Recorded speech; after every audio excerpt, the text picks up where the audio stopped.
श्री श्री स्वामी युक्तेश्वर गिरी भारत की प्राचीन ऋषि परंपरा के जीवंत उदाहरण थे। सारे संसार में जिन लोगों ने उनके जीवन एवं शिक्षाओं से प्रेरणा ली है, वे उन्हें ज्ञानावतार मानते हैं। युग युगांतर में सत्यान्वेषियों का सर्वोच्च लक्ष्य रही आत्मजय एवं ईश्वरोपलब्धि उनके जीवन में स्पष्टता प्रदर्शित हुई। सत्य की खोज में स्वामी श्री युक्तेश्वर जी बनारस के महान गुरु श्री श्री लाहिड़ी महाशय के पास पहुंच गए। लाहिड़ी महाशय क्रिया योग की शिक्षा देते हुए उस पवित्र विज्ञान को ईश्वर साक्षात्कार के लिए सबसे प्रभावी साधन मानते थे। आधुनिक युग में उस प्राचीन विज्ञान के प्रकट रूप से शिक्षा देने वाले वे पहले गुरु थे। आधुनिक युग में उस प्राचीन विज्ञान के प्रकट रूप से शिक्षा देने वाले वे पहले गुरु थे। लाहिड़ी महाशय के मार्गदर्शन से एवं अपनी क्रिया योग साधना से श्री युक्तेश्वर जी ने आत्मिक उन्नति की सर्वोच्च अवस्था प्राप्त कर ली। उनकी दृढ़ तत्वनिष्ठा, असीम करुणा तथा गहरी समझ बौद्धिक अध्ययन का नहीं बल्कि परम सत्य की प्रत्यक्ष अनुभूतियों का परिणाम थी। सच्चे अर्थ में जागतिक दृष्टिकोण के संत होने के कारण श्री युक्तेश्वर जी ने पहचान लिया था कि पूर्व की आध्यात्मिक धरोहर तथा पश्चिम के विज्ञान एवं प्रौद्योगिकी का संयोग आधुनिक जगत के सांसारिक, मनोवैज्ञानिक एवं आध्यात्मिक दुख कष्टों को कम करने में बहुत सहायता कर सकता है। उनका विश्वास था कि दोनों सभ्यताओं की उत्कृष्टतम विशेषताओं के आदान प्रदान से वैयक्तिक तथा अंतर्राष्ट्रीय दोनों ही स्तरों पर अत्यधिक प्रगति की जा सकती है। लाहिड़ी महाशय के गुरु श्री श्री महाअवतार बाबा जी के साथ हुई उनकी विलक्षण भेंट के साथ ही इन विचारों के प्रत्यक्षीकरण का प्रारंभ हुआ। सब राष्ट्रों में आध्यात्मिक सामंजस्य को बढ़ावा देने में श्री युक्तेश्वर जी की गहरी रुचि को देखते हुए बाबा जी ने उन्हें हिंदुत्व एवं ईसाईयत में निहित मूलभूत एकता को दर्शाने के लिए कैवल्य दर्शनम लिखने का आदेश दिया। स्वामी युक्तेश्वर जी ने अपने पट्ट शिष्य परमहंस योगानंद को संगठन बनाने का कार्य शुरू करने का निर्देश दिया, जिससे अन्य जिज्ञासुओं को भी उन दिव्य शिक्षाओं का लाभ मिल सके जो स्वयं उन्हें मिली थी। सन 1917 में परमहंस जी ने एक आश्रम और बालकों के विद्यालय के साथ अपना कार्य शुरू किया, जो आगे चलकर योगदा सत्संग सोसाइटी ऑफ इंडिया कहलाया। 1920 में संसार भर के जिज्ञासुओं को क्रिया योग का मुक्तिदायक विज्ञान उपलब्ध कराने के लिए स्वामी युक्तेश्वर जी ने परमहंस जी को अमेरिका भेजा। इस उद्देश्य की पूर्ति के लिए श्री योगानंद ने एक अंतर्राष्ट्रीय सोसाइटी सेल्फ रियलाइजेशन फेलोशिप की स्थापना की, जिसका मुख्य केंद्र लॉस एंजलिस में बनवाया। पश्चिम में बिताए 3 दशकों में उन्होंने व्यापक स्तर पर व्याख्यान दिए, अनेक पुस्तकें लिखी तथा योग पाठों की एक सविस्तार श्रृंखला तैयार की, जिसका लोग अपने घर में ही अध्ययन एवं अभ्यास कर सके और महाअवतार बाबा जी एवं स्वामी युक्तेश्वर जी द्वारा उन्हें सौंपे गए आध्यात्मिक एवं मानवतावादी कार्य को आगे चलाने की जिम्मेदारी निभाने के लिए सन्यासी शिष्यों को तैयार किया। अपनी योगी कथामृत में परमहंस योगानंद ने श्री युक्तेश्वर जी के आश्रम में शिष्यत्व के अपने अनेक वर्षों का वर्णन किया है। अपने गुरु के बारे में श्री योगानंद लिखते हैं, उनके सानिध्य में प्रतिदिन आनंद, शांति और ज्ञान का एक नया अनुभव होता था। श्री युक्तेश्वर जी स्वभाव से मितभाषी, स्पष्टवादी और पूर्णतः आडंबर रहित थे। उनके विचारों में न तो कहीं अस्पष्टता का लवलेश था, न स्वप्ननीलता का ही कोई अंश। उनके पांव जमीन पर दृढ़ थे, मस्तक स्वर्ग की शांति में स्थिर था। व्यवहारिक स्वभाव के लोग उन्हें अच्छे लगते थे। वे कहते थे, साधुता का अर्थ भोंदूपन या अकर्मण्यता नहीं है। ईश्वरानुभूतियां किसी को अक्षम नहीं बनाती। चरित्र बल की सक्रिय अभिव्यक्ति तीक्ष्णतम बुद्धि को विकसित करती है। श्री युक्तेश्वर जी का अंतर्ज्ञान अंतर्भेदी था। ऊपर ऊपर कोई चाहे जो भी कह रहा हो, वे प्रायः उनके अव्यक्त विचारों का उत्तर देते थे। मैं विश्वासपूर्वक यह कह सकता हूं कि श्री युक्तेश्वर जी भारत में सर्वाधिक लोकप्रिय गुरु होते यदि उनकी वाणी इतनी स्पष्ट न होती। ईश्वरत्व में, मनुष्यत्व के विलयन में श्री युक्तेश्वर जी ने कोई दुर्लभ बाधा नहीं पाई। बाद में मेरी समझ में आया कि केवल मनुष्य की आध्यात्मिक प्रयासहीनता के अलावा ऐसी कोई बाधा नहीं होती। ज्ञानावतार स्वामी श्री युक्तेश्वरन प्रणीतम कैवल्य दर्शनम द होली साइंस श्री श्री स्वामी श्री युक्तेश्वर गिरी। 2 शब्द। सभी देशों के और सभी युगों के सद्गुरु अपने ईश्वरानुसंधान में सफल हुए हैं। निर्विकल्प समाधि की अवस्था में पहुंचकर इन संतों ने समस्त नाम रूपों के पीछे विद्यमान अंतिम सत्य को अनुभव किया। उनके ज्ञान और आध्यात्मिक उपदेशों के संकलन संसार के धर्मशास्त्र बन गए। शब्दों के बहुवर्णी बाह्य आवरणों के कारण ये एक दूसरे से भिन्न प्रतीत होते हैं, परंतु सभी परम तत्व के अभिन्न मूलभूत सत्यों को ही शब्दों में प्रकट करते हैं, कहीं खुले और स्पष्ट रूप से तो कहीं गूढ़ या प्रतीकात्मक रूप से। मेरे गुरुदेव श्री रामपुर निवासी ज्ञानावतार स्वामी श्री युक्तेश्वर जी सनातन धर्म के और ईसाई धर्म के शास्त्रों में निहित एकता को समझने के लिए विशेष रूप से सर्वतोपरि योग्य थे। अपने मन के स्वच्छ टेबल पर इन शास्त्रों के पवित्र वचनों को रखकर अंतर्ज्ञान मूलक तर्क बुद्धि की छुरी से वे उनकी चीर फाड़ कर सकते थे और इस प्रकार शास्त्रकार गुरुओं द्वारा व्यक्त किए गए सत्यों को पंडितों द्वारा अंतर्विष्ट किए गए वचनों से और उनकी गलत व्याख्याओं से अलग कर सकते थे।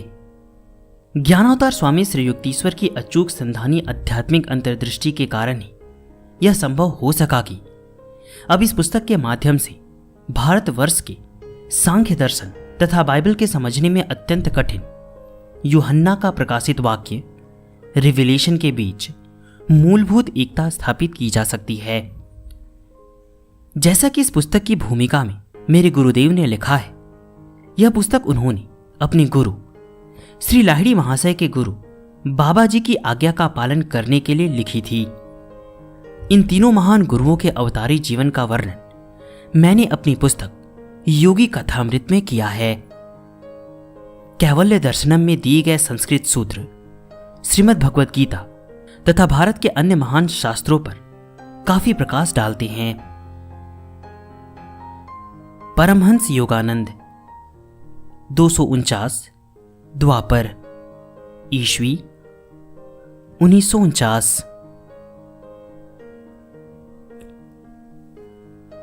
प्रस्तावना। W.Y. Evans Wentz MA D.Litt DSc। लेखक Tibetan book of the dead, Tibet's great yogi Milarepa, Tibetan yoga and secret doctrines आदि। यह मेरा अहोभाग्य है कि मेरी भेंट श्री युक्तेश्वर गिरी जी से हुई। इस पूजनीय संत का एक चित्र मेरी पुस्तक Tibetan yoga and secret doctrines के आवरण पृष्ठ के अंश के रूप में प्रकाशित हुआ था। उड़ीसा में बंगाल की खाड़ी पर स्थित पुरी में मेरी उनसे भेंट हुई थी। उस समय वे वहां समुद्र तट पर बने एक शांत आश्रम के अधिपति थे और मुख्यतः किशोर शिष्यों की आध्यात्मिक शिक्षा दीक्षा में व्यस्त थे। वे सौम्य वदन थे और उनकी वाणी मधुर थी। उनकी उपस्थिति आह्लाददायक थी। वे हर प्रकार से उस श्रद्धा एवं भक्ति के योग्य थे जो उनके शिष्यों के हृदय में उनके लिए सहज ही फूट पड़ती थी। उन्हें जानने वाले हर व्यक्ति के हृदय में, चाहे वह किसी भी धर्म या समाज का हो, उनके लिए परम आदर ही रहता था। मेरे स्वागत के लिए अपने आश्रम द्वार पर खड़ी सांसारिक तृष्णाओं के त्याग का प्रतीक गेरुआ वस्त्र धारण की हुई उनकी ऊंची सीधी तपस्वी सदृश आकृति मुझे आज भी स्पष्ट रूप से याद है।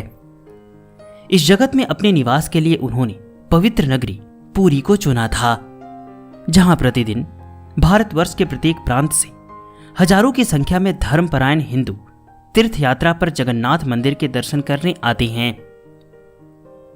सन 1936 में पुरी में श्री युक्तेश्वर जी ने इस नश्वर जगत की ओर से यह जानते हुए अपनी आंखें बंद कर ली कि उनका जन्म हर प्रकार से सार्थक हो गया था।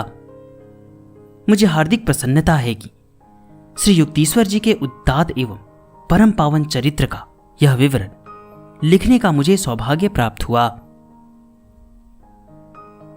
अगर आप श्री लाहिड़ी महाशय द्वारा बताए गए क्रिया योग को मेरी आवाज में सुनना चाहते हैं तो मैंने उसका लिंक डिस्क्रिप्शन में दिया है, आप वहां से जाकर क्रिया योग को सुन सकते हैं।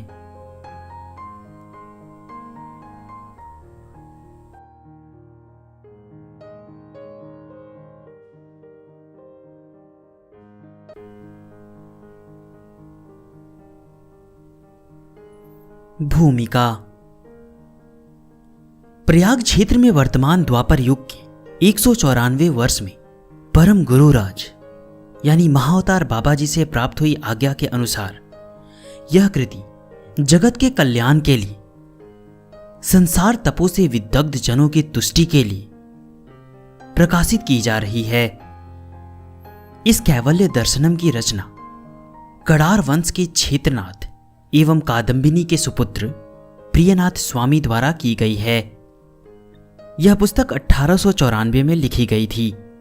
उसी वर्ष बाबा जी ने लेखक को स्वामी की उपाधि दी थी। बाद में श्री युक्तेश्वर जी को बोधगया के महंत ने स्वामी परंपरा की दीक्षा दी। उसी के साथ अपने पारिवारिक नाम के स्थान पर उन्होंने अपना संन्यास नाम स्वामी श्री युक्तेश्वर धारण किया। वे स्वामी परंपरा की गिरी शाखा से संबंध थे।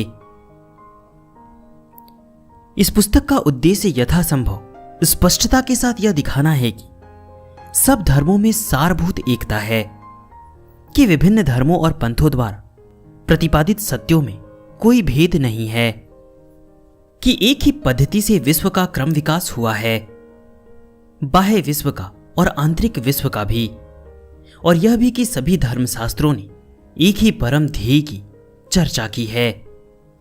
परंतु यह ऐसा मूलभूत सत्य है जो आसानी से समझ में नहीं आता। भिन्न भिन्न धर्मों में और पंथों में चल रहा मतभेद और मानव जाति का अज्ञान आंखों पर पड़ी पट्टी को खोलकर इस विराट वास्तविकता का दर्शन करना लगभग असंभव सा बना देता है। भिन्न भिन्न धर्मों और पंथों में आपस में वैर भाव और गहरे मतभेदों को बढ़ावा दिया जाता है। अज्ञान दो पंथों के बीच की खाई को और अधिक चौड़ी करता है। विशेष गुणों से संपन्न केवल कुछ लोग ही अपने पंथों के प्रभाव से ऊपर उठकर सभी महान धर्मों द्वारा प्रतिपादित और प्रचलित किए गए सत्यों में संपूर्ण एकता को देख पाती हैं। इस पुस्तक का उद्देश्य विभिन्न धर्मों में नहीं समान विचारधारा और सामंजस्य को दर्शाना और इस प्रकार उन्हें एकत्र लाने में सहायता करना है। यह कार्य तो सचमुच अत्यंत महाकाय है, परंतु इलाहाबाद में यह कार्य मुझे एक दिव्य आज्ञा से सौंपा गया। गंगा, यमुना और सरस्वती के त्रिवेणी संगम से धन्य हुए पवित्र प्रयाग तीर्थ में कुंभ मेले के समय सांसारिक जन और आध्यात्मिक साधक सिद्ध एकत्रित होते हैं।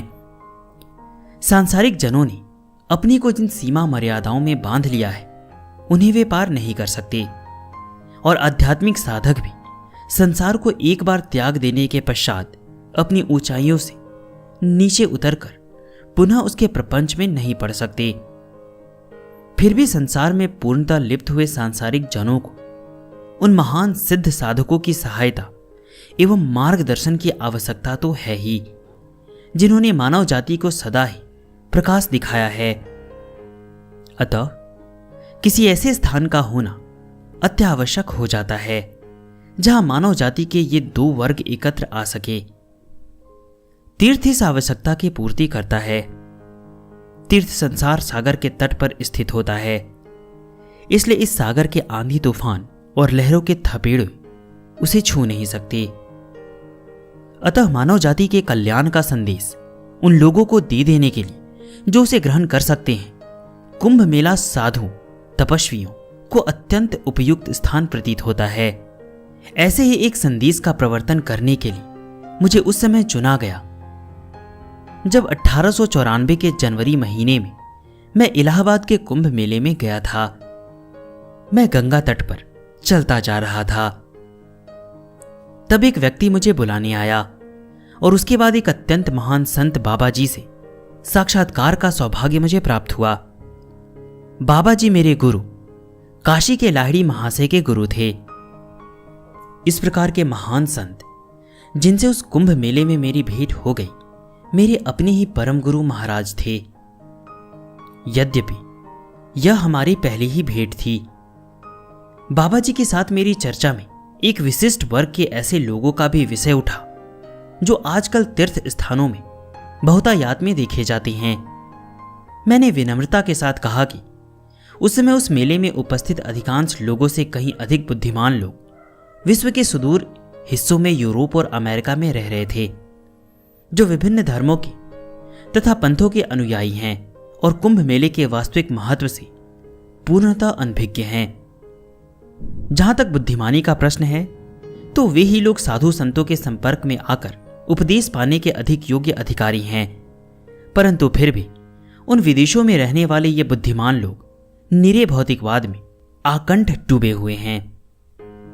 उनमें से कुछ तो ऐसे भी हैं जिन्होंने विज्ञान और दर्शन शास्त्र जैसे क्षेत्रों में अपने आविष्कारों के लिए ख्याति प्राप्त कर ली है, परंतु फिर भी विभिन्न धर्मों में निहित सारभूत एकता उनकी समझ में नहीं आ रही है। उनके धर्म और पंथ लगभग दुर्लभ बाधाएं बन चुके हैं, जिनसे मानव जाति के सदा के लिए विभाजित हो जाने का खतरा नजर आने लगा है। मेरे परम गुरुजी महाराज मुस्कुराए और मुझे स्वामी की उपाधि से विभूषित करते हुए उन्होंने यह पुस्तक लिखने का आदेश मुझे दे दिया। मैं नहीं जानता क्यों, पर बाधाओं को हटाने और सब धर्मों की मूलभूत एकता स्थापित करने में सहयोग देने के लिए मुझे चुन लिया गया था। ज्ञान के विकास की 4 अवस्थाओं के अनुसार इस पुस्तक को 4 भागों में विभाजित किया गया है। धर्म का सर्वोच्च ध्येय आत्मज्ञान है, परंतु यह प्राप्त करने के लिए बाह्य जगत का ज्ञान होना आवश्यक है।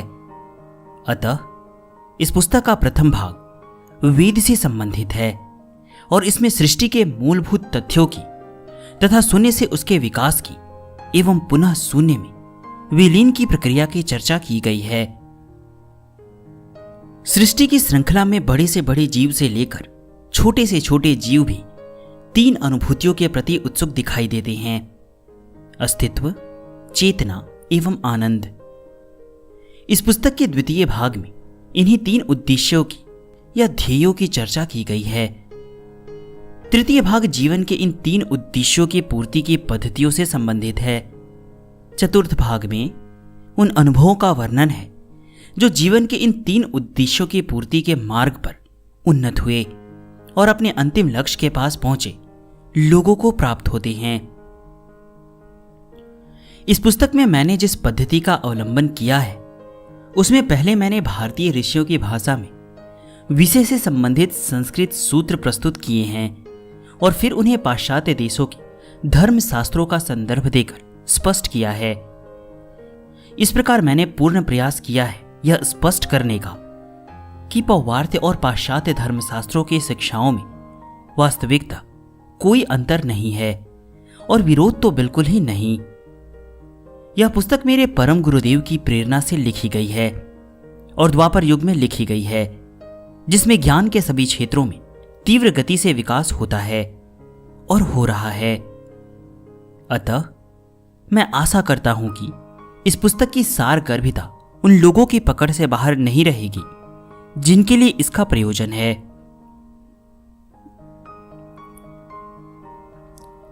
यहां युगों की काल गणना की थोड़ी सी चर्चा इस बात को स्पष्ट कर देगी कि अभी पृथ्वी पर द्वापर युग चल रहा है और इस द्वापर युग के 194 वर्ष यानी ईस्वी 1894 में बीत भी चुके हैं, जिसके कारण मानव के ज्ञान में तीव्र गति से वृद्धि हुई है। भारतीय खगोल शास्त्र में हमें पता चलता है कि सारे चंद्रमा अपने अपने ग्रहों की परिक्रमा करते हैं और सारे ग्रह अपनी अपनी धुरी पर गोल गोल घूमते हुए अपने सारे चंद्रमाओं के साथ सूर्य की परिक्रमा करते हैं। सूर्य अपने सारे ग्रहों और उनके चंद्रमाओं के साथ किसी दिक् तारे को अपना केंद्र बनाकर उसकी परिक्रमा करता है। सूर्य को यह परिक्रमा पूरी करने में हमारी पृथ्वी की गणना के अनुसार 24,000 वर्ष लगती हैं। यह अंतरिक्ष में चलने वाला एक ऐसा भ्रमण है जिसके कारण विषुव बिंदु सौर ज्योतिष चक्र के विरुद्ध दिशा में पीछे की ओर सरकते रहते हैं। सूर्य एक अन्य प्रकार से भी परिक्रमा करता है जिसमें वह एक महाकेंद्र अर्थात विष्णु नाभि की परिक्रमा करता है, जो सृष्टा या ब्रह्मा का अर्थात सृष्टि के चुंबकत्व का केंद्र है। ब्रह्मा धर्म का या आंतरिक जगत की मानसिक सच्चरित्रता का नियंत्रण करता है। अपने केंद्र की या दिक् तारे की परिक्रमा करता हुआ सूर्य जब महाकेंद्र अर्थात ब्रह्मा के केंद्र से सबसे निकट स्थान पर पहुंचता है, जब सारथीय विषुव मेष राशि के आरंभ स्थान में आता है, तब मानसिक सच्चरित्रता या धर्म इतना उन्नत हो जाता है कि मनुष्य को सहज ही सब ज्ञान हो जाता है, यहां तक कि परम तत्व के गूढ़ तत्वों का भी। यह शारदीय विषुव अब 20वीं शताब्दी के आरंभ में आरोही द्वापर युग के शुरुआती काल में कन्या राशि के नक्षत्रों में आएगा। 12,000 वर्षों के बाद जब सूर्य अपने परिक्रमा पथ में ब्रह्मा से या महाकेंद्र से सबसे दूर स्थित स्थान में पहुंचता है, जब शारदीय विषुव तुला राशि के आरंभ स्थान में आता है, तब धर्म का ह्रास होते होते वह इतनी निकृष्ट अवस्था में पहुंच जाता है कि मनुष्य स्थूल जगत से परे कुछ भी समझ नहीं पाता। उसी प्रकार पुनः सूर्य जब महाकेंद्र से सबसे निकट स्थान की ओर अपनी परिक्रमा शुरू करता है, तब धर्म का उन्नत होना भी शुरू हो जाता है।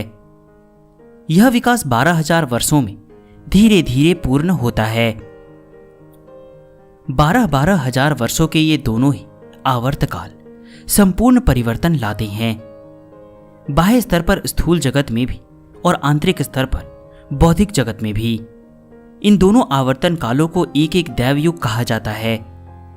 इस प्रकार 24,000 वर्षों की अवधि में सूर्य अपने दिक् केंद्र की एक परिक्रमा पूर्ण करता है, जिसमें 12,000 वर्षों का एक आरोही अर्धचक्र होता है और 12,000 वर्षों का एक अवरोही अर्धचक्र। धर्म की उन्नति धीरे धीरे होती है और 12,000 वर्षों की अवधि में यह 4 अवस्थाओं में विभाजित होती है। 12,000 वर्षों के उस काल को जब सूर्य अपने परिक्रमा पथ के 1/20वें हिस्से में से भ्रमण कर रहा होता है, कलयुग कहते हैं।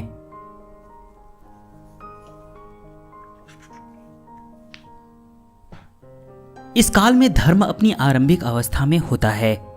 मनुष्य की बुद्धि नित्य परिवर्तनशील बाह्य जगत से अधिक कुछ भी समझने में समर्थ नहीं होती। 2400 वर्षों के उस काल को जब सूर्य अपने परिक्रमा पथ के 2/20वें हिस्से में से भ्रमण कर रहा होता है, द्वापर युग कहते हैं। इस काल में धर्म अपनी द्वितीय अवस्था में पहुंच जाता है और अर्ध विकसित हो जाता है। मनुष्य की बुद्धि बाह्य जगत का सृजन करने वाले सूक्ष्म तत्वों को और उनके गुणों को समझने लगती है। 3,600 वर्षों के उस काल को जिसमें सूर्य अपने परिक्रमा पथ के 3/20वें हिस्से में से भ्रमण करता है, त्रेतायुग कहते हैं। तब धर्म तृतीय अवस्था में पहुंच जाता है और मनुष्य की बुद्धि समस्त विद्युत शक्तियों के मूल स्रोत को अर्थात ईश्वरीय चुंबक शक्ति को समझने में समर्थ हो जाती है। इन विद्युत शक्तियों पर ही सृष्टि का अस्तित्व निर्भर है। 4,800 वर्षों के उर्वरित काल को जब सूर्य अपने परिक्रमा पथ के 4/20वें हिस्से में से भ्रमण करता है, सतयुग कहते हैं। तब धर्म अपनी चौथी अवस्था में पहुंच जाता है और पूर्ण रूप से विकसित हो जाता है। मनुष्य की बुद्धि सब कुछ समझ सकती है, सृष्टि से परे, पर ब्रह्म का भी उसे पूर्ण ज्ञान हो जाता है। सतयुग में हुए महान ऋषि मनु ने अपनी मनु संहिता में इन 4 युगों का स्पष्ट वर्णन किया है। कृतयुग यानी सतयुग या जगत का स्वर्ण युग 4,000 वर्षों का होता है। उसके उदय की संधि के उतने ही 100 वर्ष होती हैं। तथा उसके अस्त की संधि के भी, अर्थात 400 जोड़ 4000 जोड़ 400 यानी 4800। अन्य 3 युगों में उनके उदय एवं अस्त की संधियों सहित 1000 एवं 100 की संख्या 1 से कम हो जाती है, यानी 300 जोड़ 3000 जोड़ 300 यानी 3600। 12,000 वर्षों के इस चतुर्युग के चक्र को एक दैव युग कहा जाता है। 1000 दैव युगों से ब्रह्मा का एक दिन बनता है और उसकी रात भी उतनी ही लंबी होती है। सत्य युग की अवधि 4000 वर्षों की होती है। उसके आरंभ होने से पहले अस्तमान होने वाले युग के साथ 400 वर्षों का तथा उसके समाप्त होने के बाद आने वाले युग के साथ 400 वर्षों का उसका संधिकाल होता है। इस प्रकार सतयुग का वास्तविक काल 4800 वर्षों का होता है। इसके बाद उत्तरोत्तर आने वाले युगों की एवं युग संधियों की अवधि के निर्धारण के लिए यह नियम है कि 1000 वर्षों की संख्या से और 100 वर्षों की संख्या से भी 1 का आंकड़ा कम किया जाए। इस नियम के अनुसार त्रेता युग की अवधि 3000 वर्ष एवं आरंभ तथा अंत में उसका संधिकाल 300 वर्ष होगा, अर्थात त्रेता युग की कुल अवधि 3600 वर्ष की होगी। अतः द्वापर युग की अवधि 2000 वर्ष है और दोनों सिरों का 200 वर्षों का संधिकाल मिलाकर वह 2400 वर्ष हो जाती है। अंत में कलयुग 1000 वर्षों का होता है और 100 वर्षों का संधिकाल मिलाकर वह 1200 वर्षों का हो जाता है। इस प्रकार इन 4 युगों की अवधियों का कुल योग 12000 वर्ष होता है, जो एक दैव युग कहलाता है। ऐसे दैव युगों की एक जोड़ी से अर्थात 24000 वर्षों से युग चक्र की एक आवृत्ति पूरी होती है। ईसा पूर्व सन 11501 में जब शारदीय विषुव मेष राशि के प्रथम बिंदु पर था, तब सूर्य का अपने परिक्रमा मार्ग में महाकेंद्र के सबसे निकट बिंदु से सबसे दूरस्थ बिंदु की ओर भ्रमण शुरू हुआ और उसी के साथ मानव की बुद्धि क्षीण होने लगी। सूर्य को अपने परिक्रमा पथ का 4/20वां हिस्सा अर्थात सतयुग का काल तय करने में जो 4800 वर्षों का समय लगा, उस अवधि में मानव की बुद्धि ने आध्यात्मिक ज्ञान को समझने की अपनी क्षमता पूरी तरह से खो दी। सतयुग के पश्चात आए अधोगामी त्रेता युग की 3600 वर्षों में सूर्य का भ्रमण जब पूरा हुआ, तब मानव की बुद्धि धीरे धीरे दिव्य चुंबक शक्तियों के ज्ञान को समझ पाने में अक्षम होती गई और अंततः उसने वह क्षमता पूरी तरह खो दी। अगले 2400 वर्षों में जब सूर्य अधोगामी द्वापर युग से गुजर चुका, तो मानव की बुद्धि विद्युत शक्तियों और उनके गुणों को समझने में असमर्थ हो गई। अगले 1200 वर्षों में सूर्य का भ्रमण अधोगामी कलयुग में हुआ और वह अपने परिक्रमा पथ में महाकेंद्र से सबसे दूरस्थ बिंदु पर पहुंच गया। शारदीय विषुव बिंदु तुला राशि में आ गया था। मानव की बुद्धि इतनी क्षीण हो चुकी थी कि जड़ भौतिक जगत से परे कुछ भी समझ पाने की क्षमता उसमें नहीं रही। इस प्रकार ईस्वी सन 500 का काल कलयुग का और 24000 वर्षों के पूरे युग चक्र का सबसे अंधकारमय काल था। और सचमुच इतिहास भी भारत के ऋषियों की इस प्राचीन काल गणना की सटीकता को सिद्ध करता है। इतिहास साक्षी है कि इस काल में सभी देशों में व्यापक अज्ञान और दुख दैन्य फैला हुआ था। ईस्वी सन 499 से सूर्य महाकेंद्र की ओर बढ़ने लगा और मानव की बुद्धि धीरे धीरे विकसित होने लगी। इस ऊर्ध्वगामी कलयुग के 1100 वर्षों में अर्थात ईस्वी सन 1599 तक मानव बुद्धि इतनी जड़ थी कि उसे विद्युत शक्तियों का अर्थात सूक्ष्म भूतों का कोई आकलन नहीं हो रहा था। राजनीतिक स्तर पर भी साधारण तौर पर किसी राज्य में शांति नहीं थी।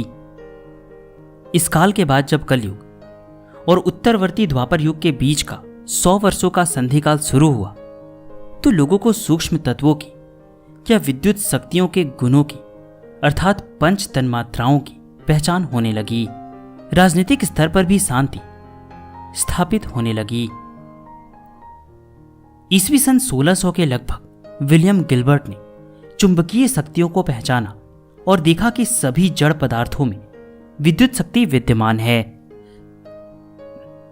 1609 में केपलर ने खगोल विज्ञान के महत्वपूर्ण नियमों की खोज की और गैलीलियो ने टेलीस्कोप का आविष्कार किया। 1621 में हॉलैंड के ड्रेबेल ने माइक्रोस्कोप का आविष्कार किया। लगभग 1670 के आसपास न्यूटन ने गुरुत्वाकर्षण नियम की खोज की। 1700 में टॉमस सेवरी ने पानी ऊपर खींचने के लिए स्टीम इंजन का प्रयोग किया। 20 साल बाद स्टीफन ग्रे ने मानव शरीर पर विद्युत शक्ति के परिणाम का पता लगाया। राजनीतिक जगत में आत्मसम्मान का भाव जागा और अनेक प्रकारों से सभ्यता विकसित हुई।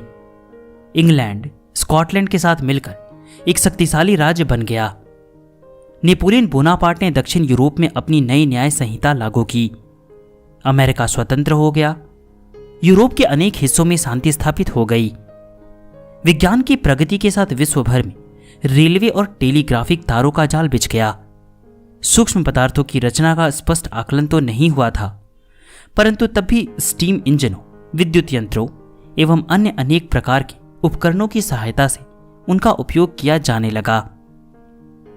1899 में जब द्वापर युग की संधि के 200 वर्ष पूरे होंगे, तब 2000 वर्षों का वास्तविक द्वापर युग शुरू होगा और वह मानव जाति को विद्युत शक्तियों का तथा उनके गुणधर्मों का पूर्ण ज्ञान प्रदान करेगा। सृष्टि का शासन चलाने वाले काल की महिमा ऐसी ही है। कोई मनुष्य काल के इस प्रभाव का उल्लंघन नहीं कर सकता, सिवाय उसके जो प्रकृति के दिव्य देन शुद्ध प्रेम से ओतप्रोत होकर ईश्वर तुल्य बन जाता है। प्रणव की पवित्र धारा में शुद्ध होकर वह ईश्वर के साम्राज्य का ज्ञान प्राप्त कर लेता है। हिंदू पंचांगों में वर्तमान यानी ईस्वी सन 1894 द्वापर संधि काल में विश्व की जो स्थिति दिखाई जा रही है वह सही नहीं है। पंचांग तैयार करने वाले और काल गणना करने वाले फलित ज्योतिषियों एवं गणित ज्योतिषियों की गणना पद्धतियों में अंधकारमय कलयुग के कुछ संस्कृत पंडितों जैसे कल्लूक भट्ट की गलत टिप्पणियों एवं भाष्यों के कारण भूल आ गई है और वे अब यह मानते हैं कि कलयुग 4,32,000 वर्षों का होता है, जिसमें से 4,994 वर्ष बीत चुके हैं तथा 4,27,006 वर्ष अभी शेष हैं। कितनी भयानक कल्पना, पर यह सुदैव से सच नहीं है। पंचांगों में यह भूल अधोगामी द्वापर युग के समाप्त होने के तुरंत ही बाद राजा परीक्षित के शासनकाल में प्रविष्ट हुई। उस समय महाराज युधिष्ठिर ने जब देखा कि कलयुग शुरू होने जा रहा है तो उन्होंने अपने सिंहासन पर अपने पौत्र परीक्षित को बिठा दिया और वे अपने दरबार के सभी ज्ञानी जनों सहित भूलोक के स्वर्ग हिमालय में चले गए। इसलिए राजा परीक्षित के दरबार में ऐसा कोई भी नहीं बचा था जो युग युगांतर की काल गणना के सिद्धांतों की सही जानकारी रखता हो। अतः जब उस समय चल रहे द्वापर युग के 2400 वर्ष समाप्त हुए तो कोई भी द्वापर युग की समाप्ति की घोषणा कर कलयुग की गणना शुरू करने का और इस प्रकार उस अंधकारमय युग को और अधिक स्पष्टता के साथ प्रकट करने का साहस नहीं जुटा पाया।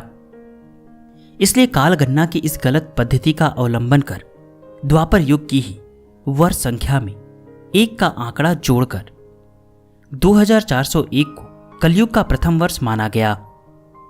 ईस्वी सन 499 में जब कलयुग की अवधि के 1200 वर्ष पूरे हुए और सूर्य महाकेंद्र से सबसे दूर के बिंदु पर पहुंच गया तो कलयुग के उस सवेरे घोर अंधकारमय काल को 1200 के स्थान पर 3900 की संख्या दी गई।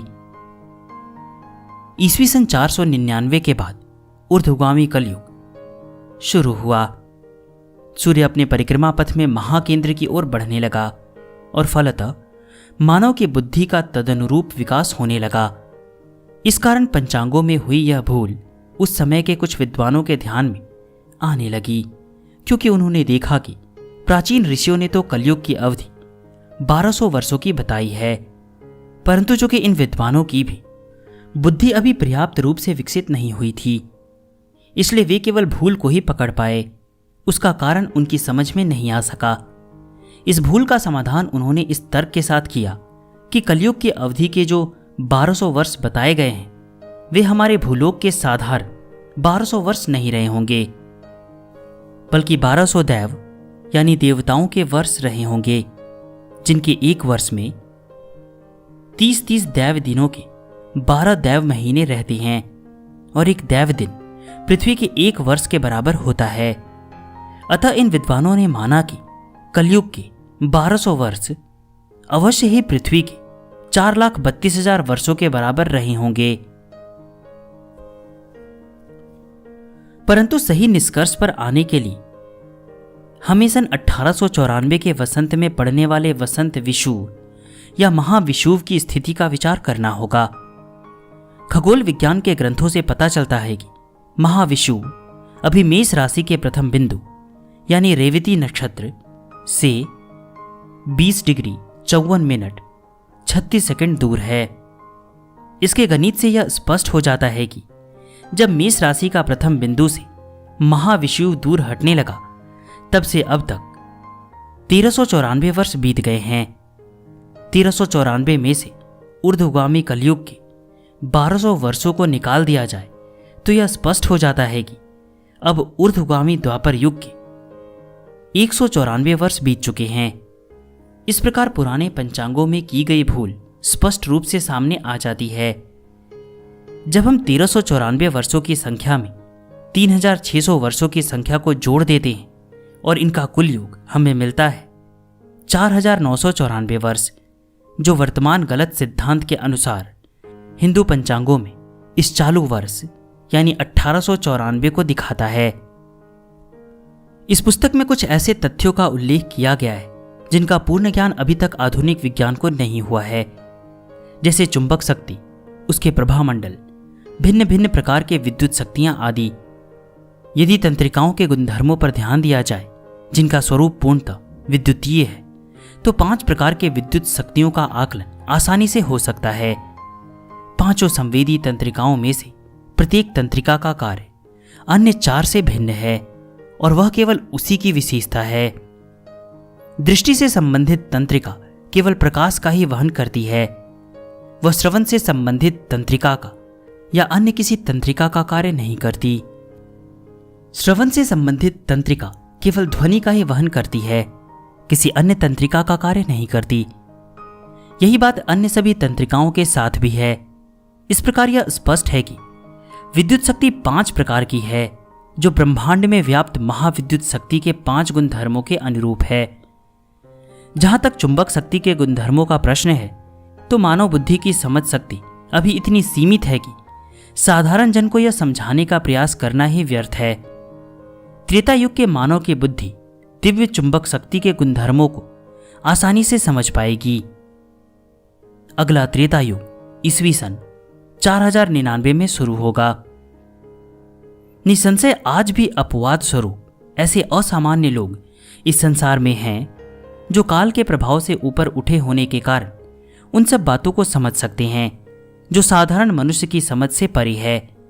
परंतु यह पुस्तक ऐसे सिद्धों के लिए नहीं है और उन्हें इसकी आवश्यकता भी नहीं है।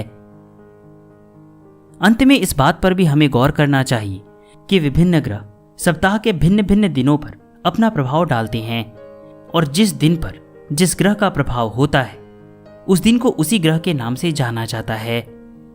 इसी प्रकार विभिन्न महीनों पर विभिन्न नक्षत्रों का प्रभाव होता है। जिस महीने पर जिस नक्षत्र का प्रभाव होता है उस महीने को उसी नक्षत्र का नाम हिंदुओं ने दिया है। विशाल युग का तो अपनी कालावधि के समय पर और भी अधिक प्रभाव होता है, इसलिए वर्ष के साथ उसके युग का नाम भी जुड़ा होना चाहिए।